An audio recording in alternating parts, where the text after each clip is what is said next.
Hello and welcome to another episode of the Christian Reeve podcast. This is the third and final installment in a three-part series of interviews with Poppy Lister. I hope you enjoy it. So let's move on to mental health. So there are various different places that I could begin my line of questioning with regards to this. But I guess I want to kind of take it back to the beginning and talk about where your difficulties and struggles with mental health began. Where was that kind of first initial moment? I think there was quite a few different moments that were kind of like, that might be a problem, kind of. So I think that my journey with like counselling and therapy started really young. I was in like year 3 in school. I remember I wrote this like really sad story, and I don't remember what the sad story was about, but it was enough to get my teacher's attention. And you know, she phoned my parents and they got me into therapy because it turned out that I was quite sad about a lot of things. And you know, I don't really remember what it was because obviously it was such a long time ago, but it kind of showed that, you know, there was something there. There was something there for a long time. And, you know, I was quite an anxious child. You know, I was worried about talking to other people, and that's where it started. So, but then, you know, it's hard to tell because I was so young at the time. I wasn't really, you know, I can't remember. I can't tell you what I was sad about or why I felt like that. But then moving into secondary school, and I think that's where it mostly started, you know, that transition from primary school to secondary school, it just changed everything for me. Obviously, you took part in counselling at school to sort of help you with this. So was the counselling any good? I mean, because you hear very mixed responses as far as like counselling is concerned, certainly school counselling. Did it work for you? Were they helpful in any way? Was it good? Was it bad? Talk to us a little bit about that. You know, I quite liked my counsellor. We got on quite well. You know, we'd have all these discussions, and you know, he helped me a lot with getting help from the NHS. So, you know, he got me into getting actual therapy. The therapy that I had in the school wasn't amazing. You know, it didn't really do anything for me, but it kind of introduced me to you know, all the help that I could receive. And I was lucky that I quite got along with him, and you know, it got me out of maths, so you know, bonus. But I think it was more of a stepping stone for me rather than anything else. It kind of showed me that yeah, I did need to get help and that something was wrong, rather than, you know, this wasn't the start of me, you know, having actual therapy or anything. It was just having someone to talk to and someone telling me what was going on and me being able to understand. So I couldn't say anything bad about my counsellor in school at all. He was amazing. But it wasn't therapy really. It was just a discussion. And what kind of things were you actually suffering from? So obviously we spoke a little bit before about the fact that you were briefly experiencing hallucinations, things like that. Obviously we know that you were having difficulties, you know, with regards to emotions, with the emotional dysfunction and everything.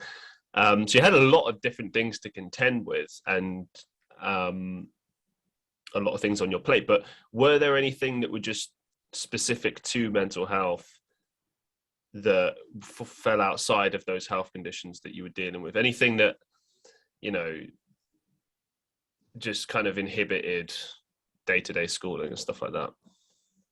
Yeah, so I was bullied quite a lot, and not necessarily by people in my year. I was quite lucky in the fact that, you know, people in my year, people that knew me, we all tended to get on really well. Mm-hmm. That wasn't really a problem. But there were people from other schools. So on my walks to school, oh right, okay, I had, and one that has always stuck with me. I was about 13 or 14, and this group of guys, sixth formers from a different school, you know, came over, started picking on me, calling me names.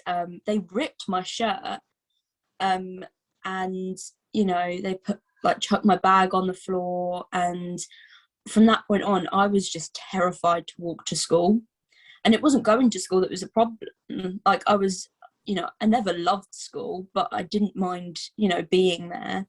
It was the actual trip there and back between home and school that was difficult for me for a really long time. And my granddad had to give me lifts to and from school every day, or my mum would have to do it, otherwise I would not go. I just refused. So was there nothing ever done about those particular people? Because I mean, it sounds like you had to just basically reorganize your life around that rather than it sort of being dealt with. Like, was nothing done about it at all? No, nothing was done about it, but I didn't tell anyone. Right. This was something that I just kept to myself because I don't know why, I just felt embarrassed about it. Mm-hmm. Like, I'd have to go and tell someone that, this bunch of guys picked on me and, they did all these things and they said all these things. And for me, being 13 or 14, it was embarrassing. I didn't want anyone to know that had happened to me. Uh-huh. So I said that I was anxious and I didn't want to walk to school, and that was it. If I didn't take myself to school, then if someone offered to take me to school, I'd go. If they didn't, then I wouldn't, And people asked a lot about what had happened. I just wouldn't say anything. Mm-hmm. So was that kind of like where it ended? I know that might sound like a bit of a naive question, but I mean, it's interesting to me that obviously you didn't get any bullying from your school. You got it from other schools. I've seen that. I never personally, I mean, I sort of had a little bit of that. But mostly the bullying came from people I went to school with. So is that where it ended, or was there more later on? Or I don't know, sometimes people experience bullying even in adult life. This is a real thing. Is that kind of the end of it, or did it persist beyond that? So with that particular group, there was nothing really more of that. It was just this, I think it happened once or twice maybe. But then I had bullying, elsewhere, and it wasn't just like, it wasn't in school. It was like, I'd just be going out and then people would say stuff. And, there was a girl from my school that did bully me, but I was so naive. I didn't realize she was bullying me because it was behind my back. And, it was only when I think I was out in like the high street once, and I've seen her and she's taken a video of me and is like laughing and stuff. And I didn't really think anything of it. And I thought, she's probably just saying, oh, look who I saw from school. But then one of my friends showed me what she'd said, and it was horrible, the things that she was saying on it. And that's when I realized that actually, like, I was being bullied by her, and I considered her a friend. And coming to light, and some of the things she was saying to me face to face was bullying, but I didn't realize it. So that was kind of a big wake up call for me, that I needed to be, more aware of what was going on around me. Was she like part of that chav contingent, or was she in the, like, what would you say? Like, I know, for those wondering why I'm asking this question, obviously you're part of the alternative crowd, and I was part of the alternative crowd when I grew up, so I got a lot of that, and you get used to it. A few hundred different people call you emo, goth, I don't know, they mostly it's not very creative, but it's just something you have to accept. Hey, I look different, I'm wearing eyeliner, I'm wearing all black, I'm whatever, like, I'm gonna get targeted, I look different. But yeah, what was this person like from the chav crowd? Were they another alternative person, which would be really weird? Where was their kind of background? They were very popular in school. I wouldn't necessarily say they were a chav, but they weren't really part of like any of those, like, I hate this, but stereotypes, and she was quite popular. I think that lots of people really liked her, but at the same time lots of people really didn't like her, so she probably had bullying from other people as well. But you think she was being bullied?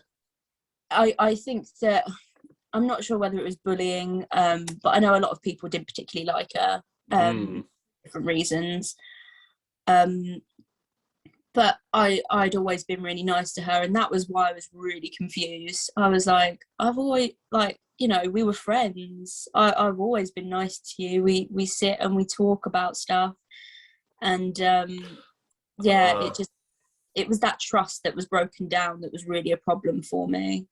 I can relate to this. One of the guests I had on my show recently, you might know her as well, Lydia Pearson. We spoke about bullying, so I won't recount my experiences too much. If you want to hear them, you can go check that episode out.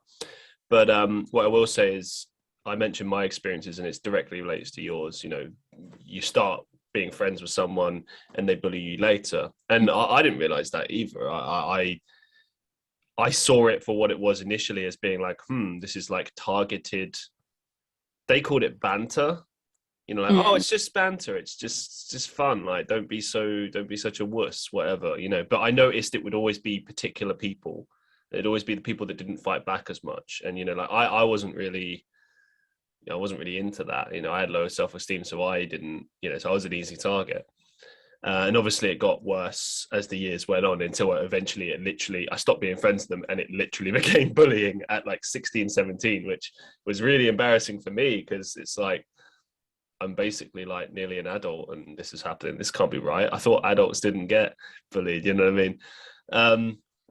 So just bringing it back to you. So like, did you ever get an apology from this person at all, or anything like that? No, I mean, I don't think anyone ever got an apology from this person. This person was, you know, it wasn't just me that she did it to, you know.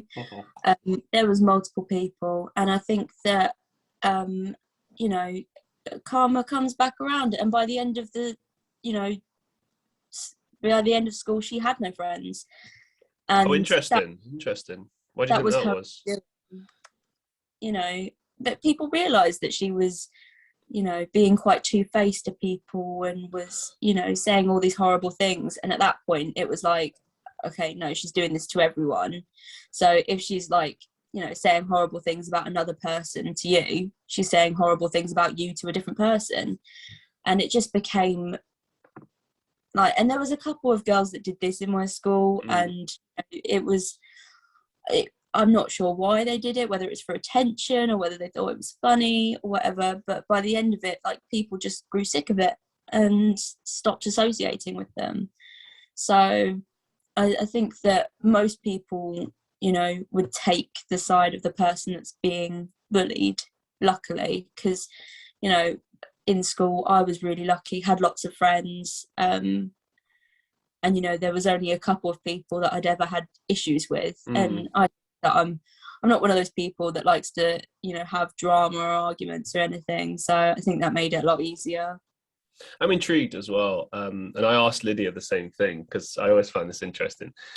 Did you ever hear like what happened to this person later in life? Like, did they sort of sort themselves out, or did it get worse for them? Because obviously you mentioned, like, you know, karma's a bitch, it happens. Like, did she learn from that, or did it get worse? Have you heard anything at all?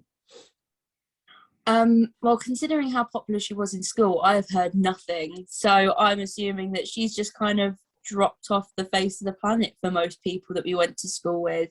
You know, most people have just, you know, stopped being friends with her. And, you know, not just because of the people that were bullied, but for their own sakes as well, because, you know, you don't want to have to constantly be like looking behind your back to see if your friend's saying something. You know, you have to be able to trust. You want to be able to trust your friends, and you want to have a nice time, and you don't want to have all this, you know, drama and people stirring the pot. You just don't need it. Absolutely. Yeah, I couldn't agree more. And I'll just add to that as well. The reason I asked that question is, like, as much as I do like seeing people get their comeuppance and stuff, I do hope that people will change for the better. Even the people that bullied me at school, I would hope they would get out of that negative mindset they were in and be in a more positive one. Because I've heard, like, one of the bullies that bullied me is worse now. And I part of me was like, screw that guy. And the other part of me was kind of like, oh, that kind of sucks.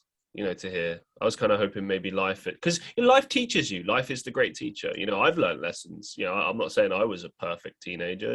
I mean, sometimes I could be a bit of an arse. Not like them though. Like I was never bullying people or being horrible, but I think I was flippant, sarcastic sometimes, which was ironically a defense mechanism because I actually had like really bad self-esteem issues and I hated myself. So like I'd try and put on this persona of like, I'm the cool guy, I'm this guy. But everyone that knew me knew I was full of shit and they were like, why are you acting like that? Like just, a lot of it is reflection, I think. Yeah, I mean, it's being a teenager. Do you know what I mean? And I think that a lot of the time, once you hit your 20s, certainly, life tends to iron you out and those problems dissipate and you become, hopefully, a normal, nice, well-functioning member of society, But when you hear about people at school that like never changed or got worse, it's always sad to hear because you never wish that on anyone. Like, yeah, you just want everyone to succeed, really. Even if they did bully, at the end of the day, yeah, I met people that bullied and then changed their life and became decent people. So it can happen. But yeah, anyway, moving on. So you had these struggles with mental health at school, and this led eventually to you becoming an inpatient in a hospital for a year. So talk us through the timeline, because you said that obviously you started experiencing initial troubles sort of like your primary school age going into secondary school. So when would this have been, and what can you tell us about this experience? Obviously you don't have to go into details and stuff, but just paint us a picture of what that looked like and what the experience was like for you. So this kind of happened when I was 16. Things were just, they got so much worse so quickly and I didn't know who to talk to. I was seeing therapists because my mum had obviously taken me to go see therapists about problems that I'd had before, but then there was all these new stresses. Like I had my GCSEs and it doesn't seem like a deal, but that was a big thing. And schools proper drill it into you that like GCSEs are the be all and end all. They're not. But and obviously there are problems with friendship groups and all the usual stuff you have at that age. But I got to a point where, so I was having therapy because I had an eating disorder when I was 13, 14. Oh. And I lost a lot of weight, and because of the therapy I was getting better, but that meant I was gaining weight, and then that meant that this whole image of myself was changing, and that was a huge thing for me. That was like I was looking in the mirror and I wasn't seeing myself anymore. Right. And it led to me being like very depressed, and I was in a state of self-harming, and all I could think about all the time was these suicidal thoughts, and it was just taking over completely. And I remember my mum was like, we can't have this anymore, like I can't keep you safe, I'm worried. So we went up to A&E because we didn't know who to go to, where to, and so we went to A&E and they called up the crisis team and they basically said, we're going to start looking for a bed for you in a hospital, because I couldn't trust myself to keep myself safe. And when you hear that you're going to be an inpatient at a mental health unit hospital, you think to all these like movies and books and stuff, and it's not like that. And I got myself really worked up over something that it really wasn't. And I was in these, so there was 2 hospitals. The first one I went into, and I thought I was better, but basically got discharged way too soon. And I didn't know how to cope without someone being there 24/7, making observations on me. Because every 15 minutes, you'd have someone with a clipboard come around a corner, shine a torch in your eye, make sure you're all right, and leave. Wow, really? Yeah. So, especially through the night. So they just make sure that you're okay and, breathing and everything, and that you're feeling all right. Okay. Do they talk and to then, you constantly, like kind of just, communicate with yeah, you they kind of? come check that you're okay, every like 15 minutes or every half an hour. But then I went home and I had none of that. Like, I was having days where I was home by myself because my mum was at work, my brother was at school, and I was like, what do I do? Like, I'm completely lost. And it was because of that I couldn't readjust. I went back into hospital for another few months. So there was 2 separate admissions to 2 different hospitals. There's a lot to unpack here. Did you have to do your GCSEs in the facility? Yeah, so I did my GCSEs in the first hospital, and the hospital had a school attached. Oh, So okay. they take us in this van to a school, and there was only like the patients there and people that were living in like youth accommodations. So there was only like maybe 12 students in that school. And I did my GCSEs through there, and I didn't want to do my GCSEs. I was like, I'm not going to do them. As a teenager, and I thought that this was my, perfect excuse not to do my GCSEs. Right. And they called my mum, and my Oh, mum no. down to the hospital. She drove all the way down, and this hospital was like 2.5 hours from where I lived. Oh, wow. Okay. And one of the nurses, they were like, Poppy, your mum's here to see you. Do you want to go sit in the visiting room? So I went and sat in the visiting room. My mum opens the door and she's like, you are doing your GCSE. You've studied hard for this. You've got the opportunity to still do them while you're in here. You're going to do them. So I did all my GCSEs. Mum knows best. Mum knows best. Exactly. Okay. You mentioned obviously suicide. Mm-hmm. Was it specifically because of this eating disorder that led you to that? Was it other things? Are you comfortable talking about that? Yeah, I'm perfectly comfortable talking about it because this is something that is very much in the past. Mm-hmm. I don't feel that way anymore, so I can't really relate to that person as much anymore. But there was a whole lot of things that were adding up to this. I was depressed. I was anxious all the time. I was in pain all the time. I didn't know why. There was a lot of things going on, and I couldn't cope with it. And my brain instantly just wanted to shut down. That was it. So this is interesting.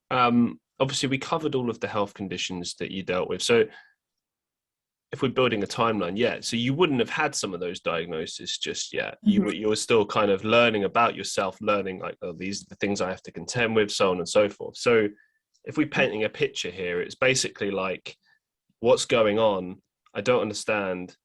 Like, why am I always in pain? Why is this happening? Why is that happening? So it's more kind of like everything getting too much and you not understanding why, and then it just builds and builds and builds and builds, and everyone has a line kind of thing. 100%, yeah.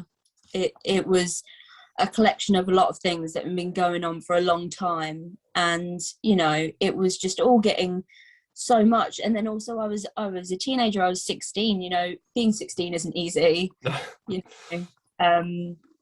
So there was that on top of it all as well. So it was a difficult collection of a lot of things that have been bottled up for a long time, I think.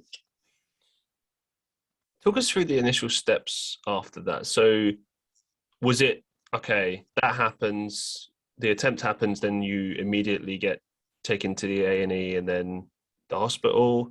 Like, I guess what I'm trying to ask is like, what's the support network look like when you attempt to take your own life? Like, what does that look like? What's the procedure, so to speak? So there are quite a few things in place. Some of them are, they work really well, and some of them don't. So one of the things that I was always told was that if I was feeling suicidal, was to call a team called the crisis team. Mm-hmm. And you know, for some people they've worked really well, but I've had negative experiences with them, and only negative experiences. So this is where, like, I have been, you know, at my lowest point, and I've called them up and they were like, we'll get someone to call you back. And no one called me back. Oh my God. And this happened 3 times, the only 3 times I've ever called them. So at that point I was like, I can't do this, because I know it's just going to be ignored. How long ago? This would have been 4 years ago. Is that right? Yeah, 4 years ago.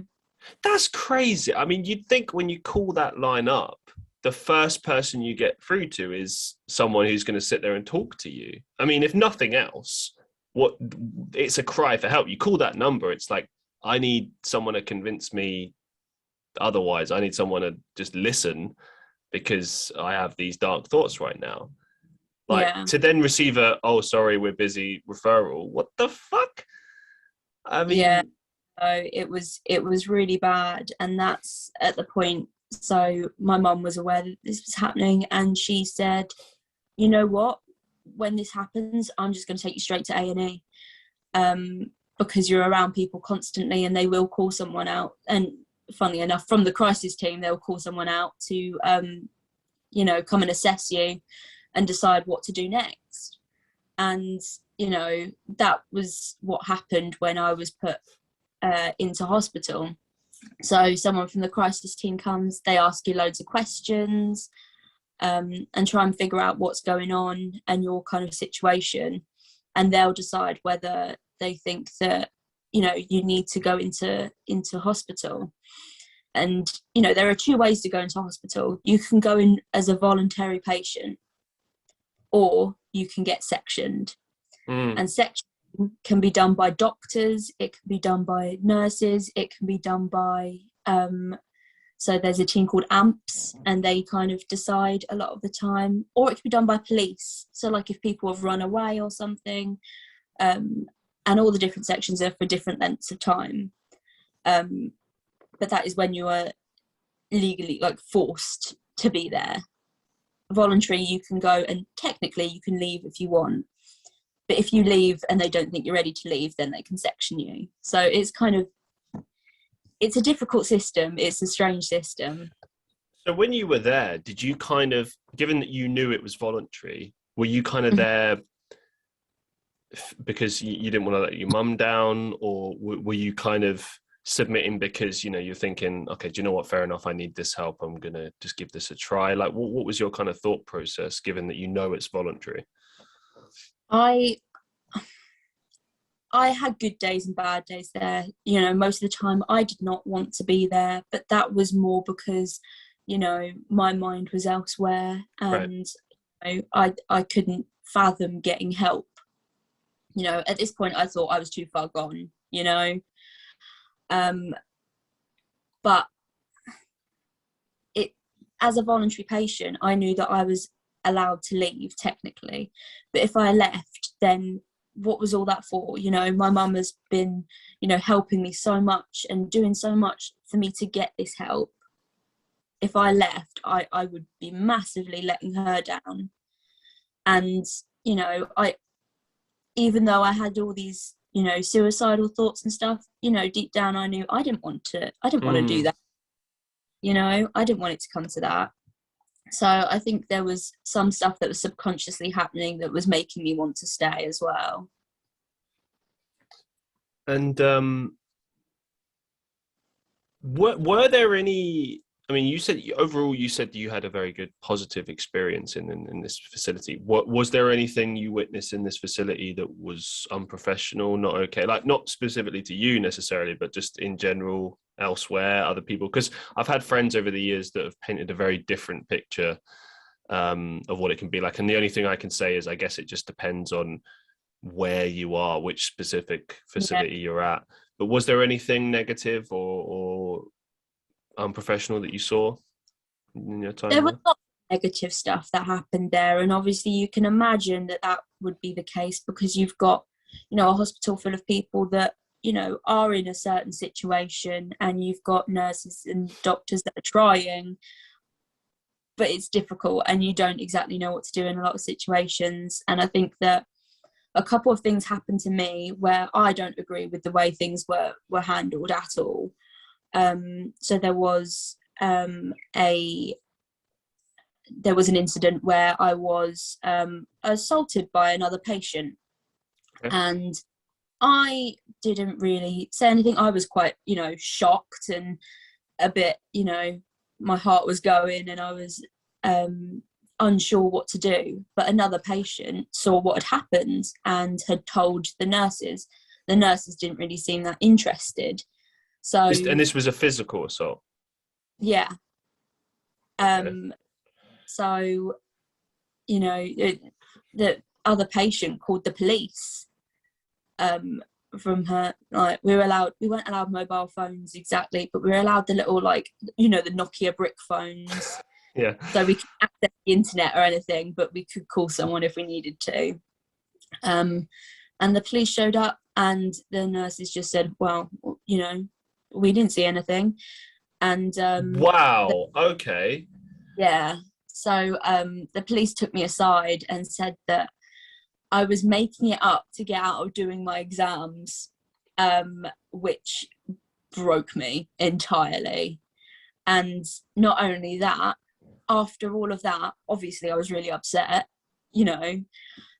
I was sent to my room and I was not allowed to leave my room. So it's like, You were punished even though you didn't do anything wrong. Like, you were the victim. Exactly. And the support workers were instructed to just come and check on me, not to come and talk to me or anything. So that I felt was a wrong decision, definitely. Okay. Well, I'm sorry to hear that you had to deal with that, but I'm glad at least that the overall experience was mostly positive. I mean, you were only there for a year, and obviously we can see that you're in a very positive place now. So that's at least positive. One thing I briefly want to touch on that you mentioned earlier is that you had a eating disorder. Can you just tell us a little bit specifics about that, how you dealt with that, and how you overcame that, sorry. Yeah, so I didn't think I had an eating disorder. I was, and this is probably thanks to, social media and stuff, I thought that, I was dieting by not eating anything. And I lost tons of weight really quickly. And, I thought it was a good thing, because you see all these, like, people on the internet that are like, oh, I've lost so much weight, I feel amazing. And I was like, I want that. And I went about it the complete wrong way. But then I realized it took my mum, like, figuring it out for me to realize that actually what I was doing was dangerous. Right. So it was stuff like, so I was in school at the time, so I was like 13, 14, and like even like the lunches that my mum would pack for me, I would hide away, I would like put them in bins and stuff. And it was when my mum discovered that, she was like, something's really not right. Okay. And what exactly helped you to overcome it? Was it the experience when you were admitted as an inpatient? Was it something else? Was it the help of your mum? Like, what helped you to overcome that eating disorder? So there are different stages of it. There was one point where I wasn't eating anything, and then I ate a little bit, and then I went through a stage where I had I was binging food and then making myself sick afterwards because I felt so bad about it. And all of these I thought were better than the last, but they weren't. They were all bad. And I think the hospital helped me a lot because they had rules in place that meant this was all impossible. We had 4 meals a day and we had to eat at them. 4 meals? That's interesting. Yeah.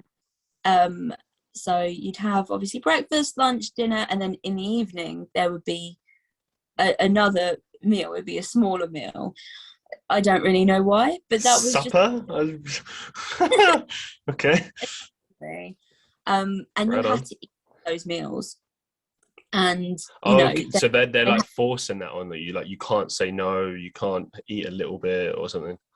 you can say no, but if you say no, then you are either given one of these replacement shakes, which you were forced to have, or you would be put on this thing they called an Amber Alert.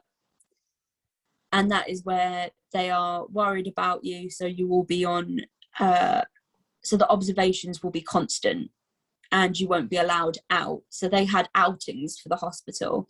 So like, I remember every other Tuesday we go laser tag. Hey, oh, cool. That's cool. Yeah, no, it was really fun. Like they did lots of stuff like that. And, we went and played badminton once a week, and there was like all these different things that we could do. Oh, right on. If you're on amber, you weren't allowed to do those things. Oh, interesting. So it's like a form of punishment. Okay. I don't think it was punishment. I think it was more the fact that they just needed to keep a closer eye on you, and they couldn't do that in those situations. But then we'd see that as, well, I better not be on Amber Alert because I want to go to laser tag on Tuesday. So, it was a good thing, I think, and it worked for us quite a lot. What was the food like in that facility? Was it actually edible, or was it just rank, or what was the deal? So the two different hospitals were very different. One was a private hospital and one was NHS. The private hospital, we had a cook-in. Oh. So he would make all this stuff and it was amazing. And he was such a character as well. Like we'd like go up to him and he'd like, be playing the part of the chef at this little like hatch that we come and get our food from. Oh, cool. And he was a funny guy. And he really cared about everyone that was in there, and the food was great. Like you couldn't fault it. It was amazing. And then the NHS hospital was very different. We got these they came in these like tubs, and you just like whacked them in the microwave or the oven. So ready meals. Yeah, essentially. So I lived off of them for months, and you know what? But hold on a second. Like, how can they legitimately feed you ready meals? Surely that's just like inhumane. I mean, it's not proper sustenance, is it? I don't know. It was. I think that what I was eating was the least of my issues when I was there, but it wasn't great. And the time that I was in there, I was a vegetarian as well. Oh, okay. And which was fine because the vegetarian food actually tended to be nicer. However, other people realised that the vegetarian food tended to be nicer. So everyone was vegetarian. So then, some people would be like, oh no, we've run out of like the vegetarian option. Have toast. It's like, oh, okay. Okay. Are you still a vegetarian now, or did you switch back to, what was it? No, I changed back. I enjoyed it. I could do it, but then I was like, actually, my food is much nicer if it's got some chicken with it as well. So, One thing we've obviously realised throughout you speaking about your battles with mental health is obviously the close kind of connection you have with your mother, which is awesome. You mentioned in the emails to me prior to our podcast together that she was involved in a life-changing incident. Mm-hmm. So I've deliberately worded it in that way because I want to just get your exact words and your perspective on this. What can you tell us about that experience, and what did you learn from it, and how did you guys kind of come out of it from the other side? Oh, it was possibly one of the craziest things that has ever happened to me. And it was completely out of the blue and unexpected. So I was just sat in my flat and I was texting my mum, and, we talk about our day, and I was just saying that I'd, been busy making some stuff throughout the day. And she didn't reply for like an hour. And I was like, well, she must be at work, and she is a community midwife.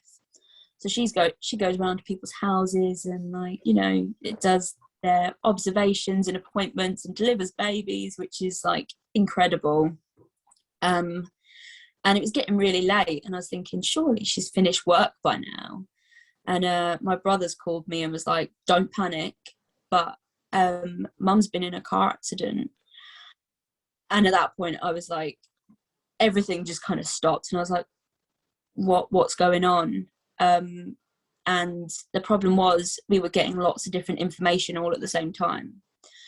You know, at first I was told, you know, she's just got a cut on her arm, she's fine. And the next minute it's like a police officer comes over onto the phone, and I'm at my grandmother's at this point, and they're like, we think we're going to have to amputate her arm on scene. And what had happened was her car, and it was a complete freak accident, she's just turned a corner and her front wheel has clipped the back wheel of a parked car. Normally would be fine, but it's like this one in God knows how many chance, it's flipped the car over, and my mum's window was open, her arm has gone out the window. Oh. And completely, and I hate this word, degloved it. Everything. Yeah. Oh, yeah. God. Okay. Right. Yeah. She calls it her Deadpool arm. So, you know. Okay. Yeah. But she was airlifted to a hospital in Cambridge, and they managed to save her arm, so it didn't have to be amputated. Oh, excellent. And you know, she had skin grafts off of her legs and stuff. But this was during COVID, so I didn't get to see my mum. Oh, so this is last year? Yeah, so November last year. Oh, wow, really recent. Jeez. Yeah. So it was terrifying, and the fact that, like, I hadn't seen my mum from the accident until when she came home. So when did she come home? So it was, it made me cry, but basically it was my birthday, and my mum had texted me in the morning, and she was like, oh, you know, your stepdad, he's on his way home, he's just dropping off a present that I've bought. And I was like, oh, okay, cool. And then I've gone downstairs, opened the door, and my mum's there, and I just started bawling my eyes out. I was like, oh my God, it's my mum. Best present ever. Oh, it was amazing. And like, I was so upset because, like, you know, me and my mum are so close. Yeah. Close. And, you know, it was, I haven't been that long without seeing her before. So, you know, it was amazing. And, you know, she's doing so great now. And, you know, she still doesn't have much use of her arm, but she just keeps so positive about everything. And, you know, she, even through it all, she's more worried about how I'm doing and making sure I'm okay. And I'm like, surely I should be making sure you're okay. But no, she's just incredible. Yeah, she sounds it. Is she back at work? Is she still able to do her work, or what's the deal with that? Unfortunately not. She hasn't been able to go back to work yet, because obviously being a midwife, a lot of it is, pardon the pun, hands-on.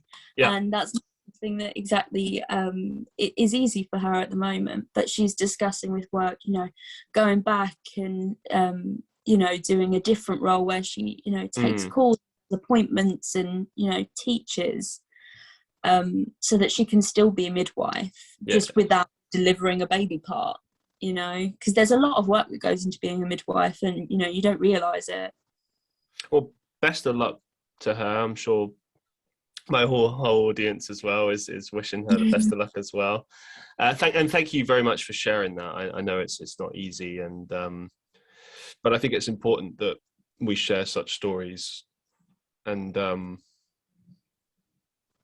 for various reasons, but I think that the biggest being, you know, that the fragility of life and stuff, and to really appreciate people, you know. So thank you for that. Moving it forward on a much more lighter note, because this is one of the reasons why I wanted to cover the mental health aspect. I mean, other than it being a good topic in general, and for you to share your experiences and stuff, you're obviously a writer, an author. And you've written various different things, but from what I understand, this started with writing about mental health, or at least your experiences of it. Is that correct? Yeah, so I kind of had this realization when I was about 17, and I was like, actually, people don't know, where to go to for advice or what it's like being in hospitals.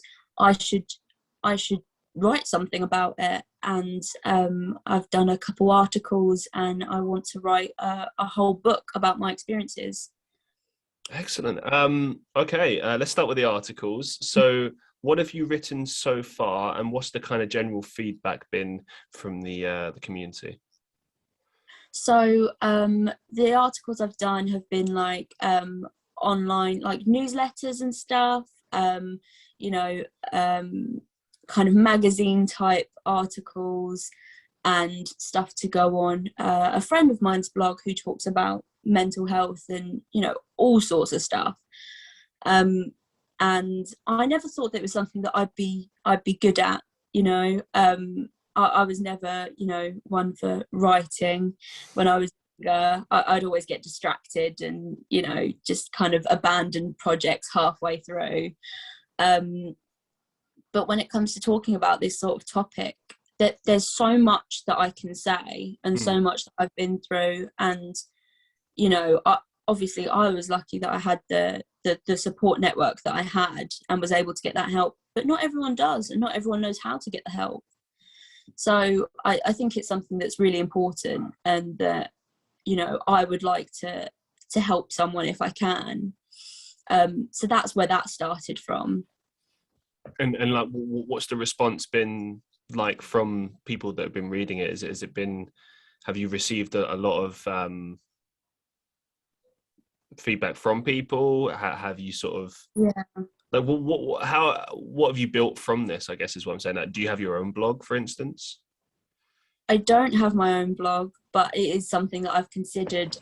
Someone that has read one of the articles that I've written has come forward to me and said that basically she, after reading up online about all this stuff, she's gone and got help. And, she was an inpatient in a hospital for a few months, and she's out now and doing amazing. And that's all you can really ask from that. That's the whole purpose of doing it. So I think that, it was quite well received, and it helped someone. I couldn't ask for more than that. Excellent.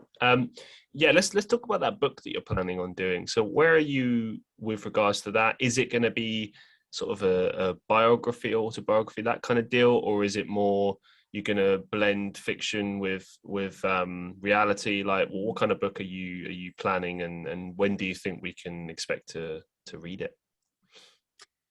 Well, I'm not going to put a date on it yet, because I am notorious for procrastinating and then coming back to projects later. But I have started, and it's kind of a collection of different stories from my experience within these hospitals, because I think that, it's looked at a certain way in the media, it referred to as like the loony bin or whatever, and people have this really weird idea of what it's like in there, and people say they reckon it's like a prison or something, and it's nothing like that at all. And I also want to show that it's not all going to be bad in there. You're going to have your good days as well, and there are people in there that, I met some amazing people while I was in there, and I've got so many like funny little stories and anecdotes that I can use, that people might appreciate and see that actually it's not all that bad, and that if it helps you, then it's worth doing, and not to be afraid of it. Absolutely. I just want to deviate from your writing for a second to ask you a question based on something that you just touched on. So you mentioned about the fact that like there's this negative perception of mental health in the media. Would you say right now in the UK it's generally positive or negative in terms of the overall attitudes towards mental health, the press and the media, the resources available, all of these different things? Because I can remember a time when these things just weren't taken seriously at all. Whereas now, at least in the media, it seems like it's taken seriously. I mean, obviously me and you sort of covered the fact that, in jobs and stuff like that, it's not taken very seriously. But at least in the media, for instance, perfect example. In the most recent Olympics, I believe there was an athlete who decided to bow out because of mental health struggles, and there were very mixed opinions on that. A lot of people were in support of it, saying fair play to her, you know, well done, and a lot of other people were like, that's unbelievable, that's not acceptable, blah blah blah. But your personal experience of this and your perception, what would you say is the overall kind of perception in the UK right now? I think that there are different perceptions based on a lot of different factors. So there's still a big problem with men seeking help for problems with their mental health. You know, there's still this idea that, you know, if you have to be this, you know, strong character, and if you were sad or something, then that's not right, that's not manly. And there's still this idea, and it's so outdated, you know, it's ridiculous. And, you know, men are actually afraid to come forward because of what people would say. And obviously, like, it goes both, so it happens with women as well, but with men particularly, I think there is this whole stigma about, you know, what it is to be a man, or whatever it is that people seem to think. But then there's also the generational divide. Yeah. So, you know, younger people, there are so many you know, people talking about mental health and, you know, raising awareness and everything, and it's amazing. But there are some people from an older generation where they were perhaps told, you don't talk about that stuff. And at the moment, we've now got this mix of these two different views. So I think there's quite a big split. I think that there's a lot more acceptance and a lot more, you know, openness about mental health, but at the same time, there are still those old views that are, you know, very much present. Thank you. Yeah, let's bring it back to your writing. So what other kind of stuff have you written about? Have you only written about mental health, or have you branched out and written about other things? Obviously, you know, you do songwriting and stuff like that, so that's obviously another example of that. But is there any other spheres that you've either written on or are aiming to write in the future? And also just break down the type of writing that you do. So obviously mental health is like, you know, it's quite a serious topic to write about. Do you also write for fun, like creative writing as well? Talk to us a little bit about that. So I have done a few other writing pieces. So I've written about alopecia. Oh, cool. Articles about that, because, you know, I have lost my hair, I wear wigs, and you know, I was really worried about it for a long time, and now it's just one of those things. But obviously lots of people would be very, you know, self-conscious and worried and scared if they started losing their hair. So, you know, I like to write things that help people. That's, you know, where I feel comfortable and where I think that, you know, I can be useful. But I do write creatively as well, as you say. Like, I write music and I write poetry, and I love short stories. Weird and wacky and wonderful is kind of my area, you know, and that started because I absolutely love all these short stories that were done by Neil Gaiman in particular. Mm-hmm. So he's done lots of short stories that are, you know, really weird and strange, and, you know, these whole like fictional like worlds kind of thing, and I love that. I love writing stuff like that as well. Well, where can people find examples of your work online? Do you go by the name Populista, or do you go by a pen name or something? Where can people find this work? Well, it's actually quite difficult to find at the moment, but I have plans that if people are interested, then I'm going to put them online myself, where people can see them and read them for themselves. So have you done it anonymously up to this point then? Yeah. Okay. Yeah, I have. Okay. Well, that's something that certainly we all look forward to seeing, so I can't wait for that. What advice could you give to aspiring writers? I think that you need to write for you, first of all. You know, don't worry about if it's too weird or no one's going to like it or any of those things, because you have to write about something that is interesting to you. If you write about something that is not interesting and you're just writing it because someone will enjoy it or people will enjoy it, it's not going to be good. You have to feel like your work is good. You have to be proud of your work. So you have to write what makes you happy and what makes you feel good. Couldn't agree more.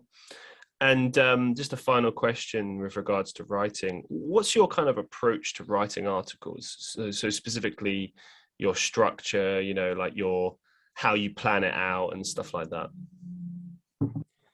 The writing articles very different to how I write songs. I meticulously plan everything out, and if I haven't done like 12 different drafts of the same thing, then like it's unheard of.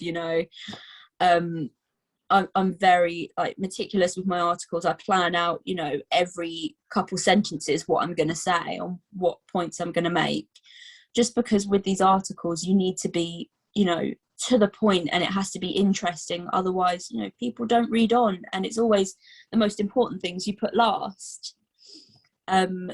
So I have a whole process of like, I plan it all out. I have to sit in a quiet room, no one talk to me, and I'm going to write it out in like 10 different drafts and pick my favorite one. Brilliant. Thank you for sharing that. Let's move it forward. I can't believe that I'd forgotten about this. So like you've constantly mentioned in my streams before that you wear wigs and stuff, and it just went completely over my head as far as my research is concerned, because I think I was so focused on the other stuff that you sent me, and it really, I mean, I got excited just sitting doing the research. I always do, but it was like, oh wow. So have you completely lost all your hair, or a little bit? I was a bit confused there. Like, So most of it is gone. I have like a little patch like here at the front, but pretty much the rest is gone. Mm-hmm.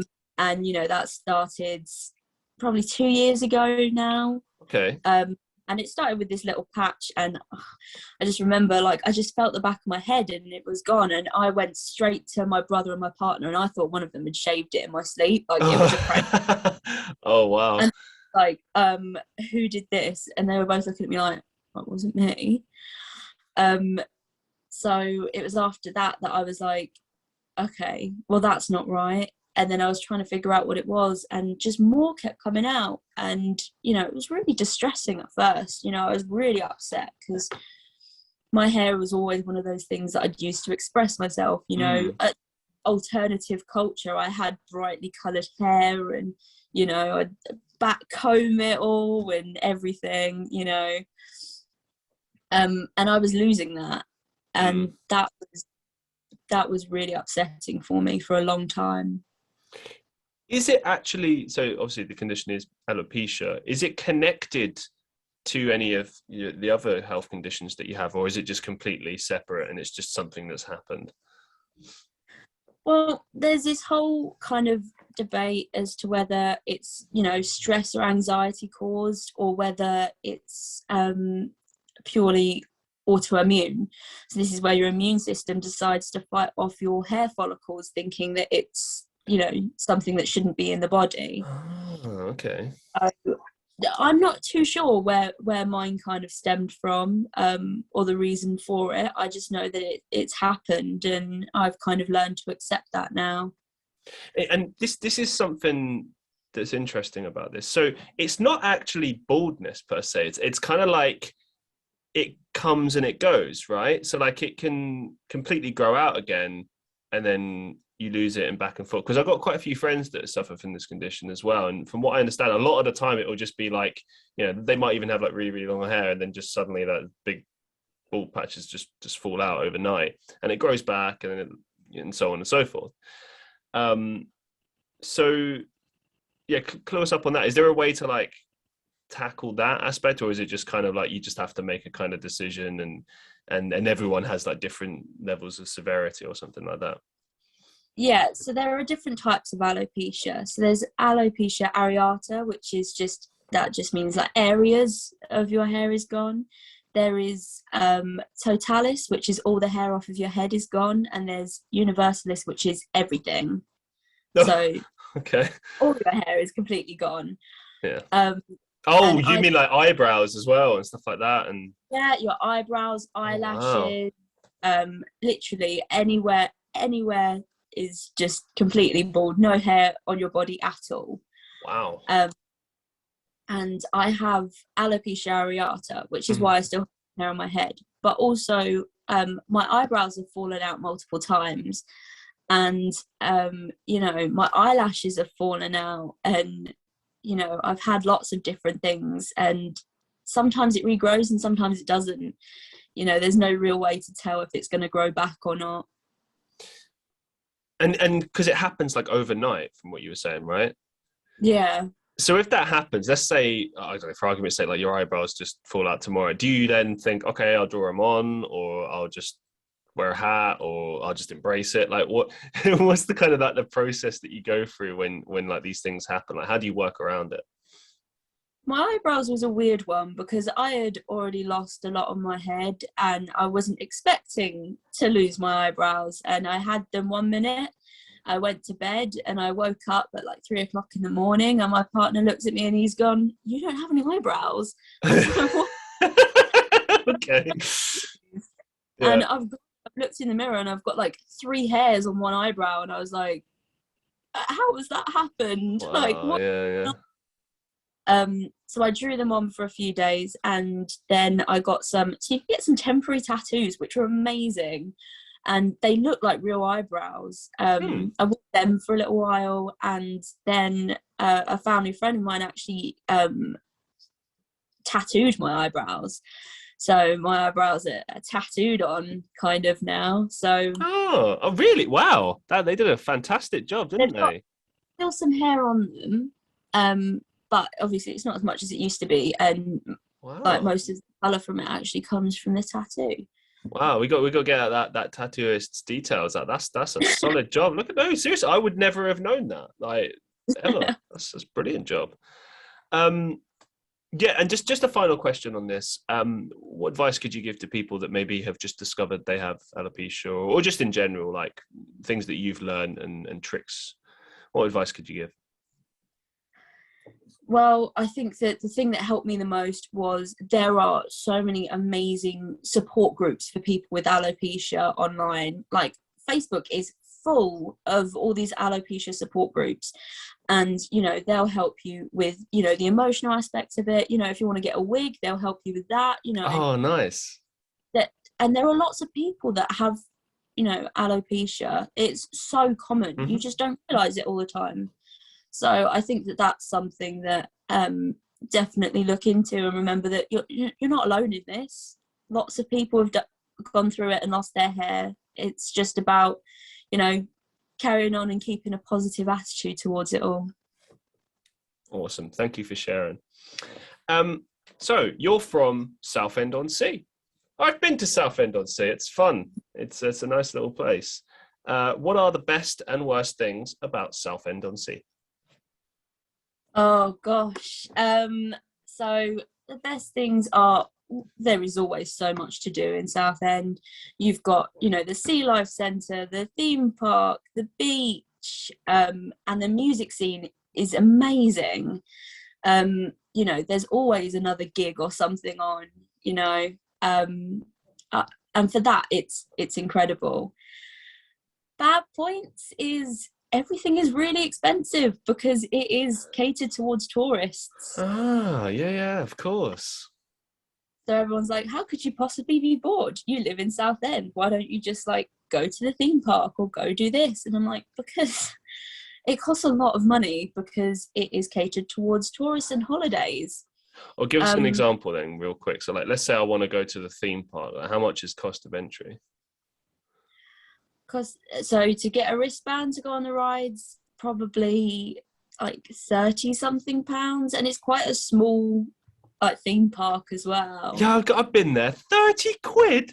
Yeah. Christ, you could traverse that place in about half an hour. You could see everything in about half an hour. Blimey! Wow. Okay. What about the arcade machines and stuff? I know there's like a little arcade area, isn't there? There is nothing bad I can say about the arcades in Southend. It's brilliant.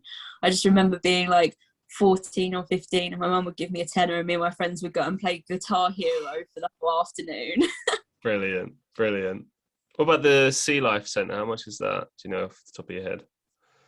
I don't know off the top of my head. I haven't been in a long time, but it's always good there, and it's not really much of a sea life centre anymore because they have monkeys and meerkats and okay, all sorts as well. But you know, it's always good, and when you have those days that you have like that money to go, you know, it doesn't get boring or anything. So if I want to get fish and chips in Southend-on-Sea, how much do I have to dig into my pockets? That's actually not too expensive, depending on where you go. If you go down the seafront, you're probably spending about, I don't know, if you want fish and chips, £7. That's pretty average. Yeah. Not too bad. That's actually cheap. It's probably more expensive here together. We don't even have sea in Manchester, but okay. Nice one. Thanks for sharing. I love asking this question. It's probably my favorite question to ask all of my guests. What's the biggest life lesson that you've learned so far? I think it's to take everything with a pinch of salt, because you know what, things are going to get bad sometimes, but you can work through them, and you will work through them. You know, nothing is going to be the be all and end all of everything. And you know, one of the ways to cope with that is finding the ways that you cope with it. You know, I make jokes about everything, I laugh about everything, and it makes me feel like those horrible things are just a little bit smaller and easier to manage. Thank you. Brilliant. As we draw things to a close for today, do you have any upcoming projects or maybe some final thoughts that you'd like to share with our listeners? Upcoming projects, pretty much discussed them all. They're all sort of in their early stages at the moment, but we'll obviously like be, you know, updating and stuff as stuff happens. So yeah, no, I think we touched on everything that's happening now. Excellent. I just want to say a massive thank you for agreeing to be on the show. This has been one of my favorite episodes by a long shot. And I just want to thank you as well for being so forthcoming. I know we've covered a lot of stuff that's very heavy, but I think it's important to discuss and get awareness about these things. And, you know, I just think you're a fascinating human being with a lot of awesome stuff to talk about, to say, and just want to thank you for your time. Thank you, and thank you for having me on. I love your podcasts. And massive thank you to all my listeners. I keep thinking the camera's that way. It's here now. It's weird. It's got a new camera. Massive thank you, everyone, for being avid supporters of the Christian Reeve podcast. I know that there's a regular audience now. Thank you so much for always watching and supporting. And until next time, be safe, be well, and I'll see you in the next one.